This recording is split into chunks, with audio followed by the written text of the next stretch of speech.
Hello, my name is Kirin Hilliar. I'm 39 years old and I'm from Australia.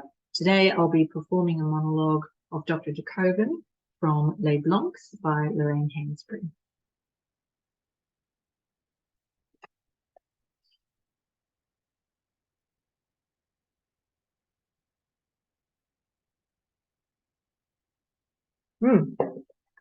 Coming here has saved my life, for whatever little that's worth. Mr. Morris, there's a hospital for Europeans only, 75 miles from here? Entirely modern. Here, things are lashed together with the vines from the jungle. Surely you must have wondered why. Why is it obvious? Electric lines between here and Zitambe could be laid within weeks. A road? 3 months. The money exists. All over the world, people donate to missions like this. Marta is two things, Mr. Morris. A very competent surgeon and a saint, but she questions nothing very deeply. One of the first things that the new African nations do is set up modern hospitals when they can. The Africans go to them so freely that they are severely overcrowded. So, something must be wrong with Marta's quaint explanation, don't you think?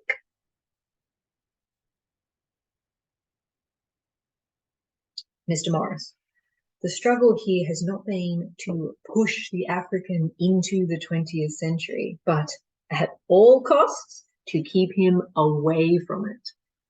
We do not look down on the black because we really think he is lazy. We look down on him because he is wise enough to resent working for us. The problem, therefore, has been how to not educate him at all, but at the same time, teach him just enough to turn the dial and know which mining lever to raise. It has been as precise as that. And that much a failure. Because, of course, it is impossible. When a man knows that the abstraction 10 exists, nothing on earth can stop him from looking for the fact of 11. That is part of what's happening here. But only part.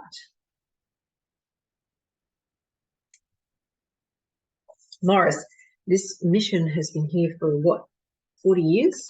And it takes maybe 25 to educate a generation.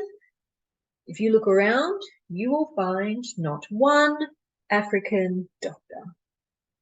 Until they govern themselves, it will be no different. The other part has to do with the death of a fantasy. I came here 12 years ago in believing that I could, it seems so incredible now, help alleviate suffering by participating actively in the very institutions that help sustain it. Oh, I've saved hundreds of lives. All of us here have. I have arrested gangrene, removed tumors, pulled forth babies, and in doing so, if you will please try to understand, I have helped provided the rationale for genocide. Mr. Morris, colonial subjects must die mainly from a way of life. The incidentals, gangrene, tumors, stillborn babies, are only that, incidentals. Our work reinforces that way of life. But when you come with the faith, an ideal of service, it is impossible to believe that. It was at first for me. But I saw my first delegation first year here. See, at that time, they were always sending delegations with a petition of some sort about the land, grazing rights, taxes. And some of them were always making the trek into Zitambe, you know, to see the governor, the ambassador, anyone who could do something. But they always came here first. to get the Reverend's opinion. He would talk and joke with them, and usually nothing was done. Or if it was, they were invariably herded onto less land. The taxes were raised higher or something.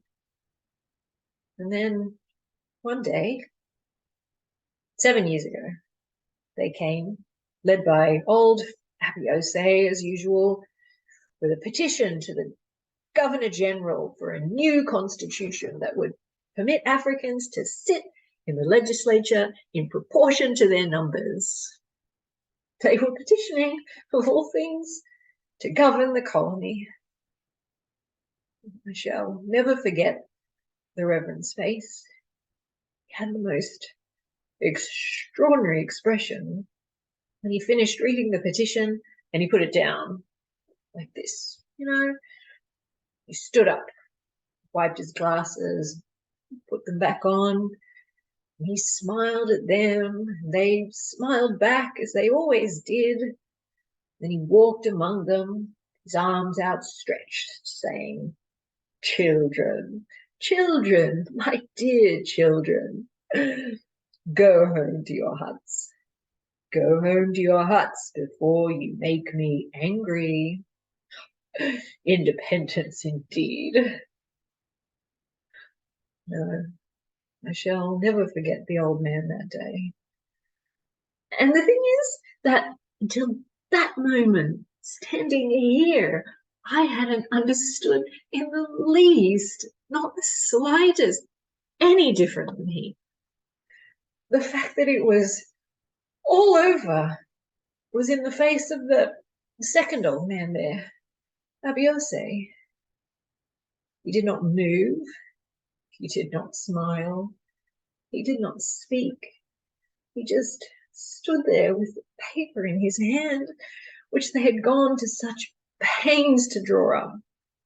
That pitiful piece of paper with its awkward syntax and utterly lucid demands, which presumed to do what was and remains impossible.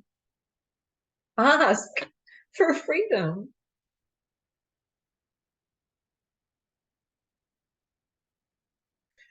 They will murder us here one day, all of us.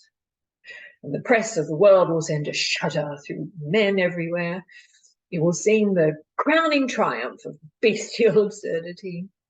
We, pillars of man's love for man, rewarded for our pains, our very throats slit ear to ear by rampaging savages. And whole generations will be born and die without knowing any better. No, my friend, don't let the drums, the skins, and mumbo-jumbo fool you. The sun really is starting to rise in the world, so we might as well just stop pretending it is the middle of the night. They are quite prepared to die to be allowed to bring it to Africa. It is we who are not prepared either to allow it or to die for it.